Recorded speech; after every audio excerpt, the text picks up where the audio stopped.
জুলাই দিবস উপলক্ষে কসবা গার্লস স্কুলের শিক্ষার্থীদের চিত্রাঙ্কনে আন্দোলনের স্মৃতিচারণ। কসবা প্রতিনিধি মোহাম্মদ আশরাফুজ্জালের তথ্যচিত্রে থাকছে বিস্তারিত। জুলাই দিবস উপলক্ষে ব্রাহ্মণবাড়িয়ার কসবা উপজেলার বিভিন্ন শিক্ষা প্রতিষ্ঠানে শিক্ষার্থীরা অংশ নিয়েছেন স্মৃতিচারণমূলক চিত্রাঙ্কন ও দেয়াল লেখন কর্মসূচিতে। কসবা সরকারি বালিকা উচ্চ বিদ্যালয়ের শিক্ষার্থীরা জুলাই আন্দোলনের শহীদদের স্মরণে অঙ্কন ও স্লোগান লিখে আন্দোলনের চেতনা ও বার্তা নতুন প্রজন্মের মাঝে ছড়িয়ে দিচ্ছেন। ছাত্রীরা বিভিন্ন চিত্রকর্ম ও বাক্যশিল্পের মাধ্যমে 2024 সালের জুলাই আগস্টের ছাত্র আন্দোলনের ঘটনার চিত্র তুলে ধরেন। সেই সময়ে হাজার হাজার ছাত্রছাত্রী আন্দোলনে অংশ নেন, অনেকে শহীদ হন ও আহত হন। তারা বলছেন, এই আন্দোলন ছিল দেশের গণতন্ত্র রক্ষার আন্দোলন, যা শেষ পর্যন্ত হাসিনা সরকারের পতনের মধ্য দিয়ে ইতিহাসে স্থান পায়।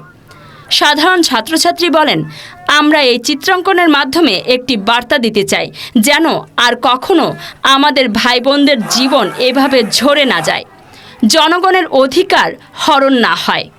সেজন্য আমাদের এই স্মরণ ও প্রতিবাদ।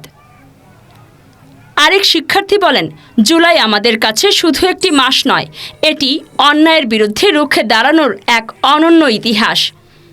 বিদ্যালয়ের দেয়াল জুড়ে শিক্ষার্থীরা লিখেছেন, শোষণমুক্ত বাংলাদেশ চাই, পানি লাগবে পানি, জুলাই রক্তের ইতিহাস, শহীদদের রক্ত বৃথা যাবে না, তুমি কে আমি কে, বিকল্প বিকল্প ইত্যাদি স্লোগান।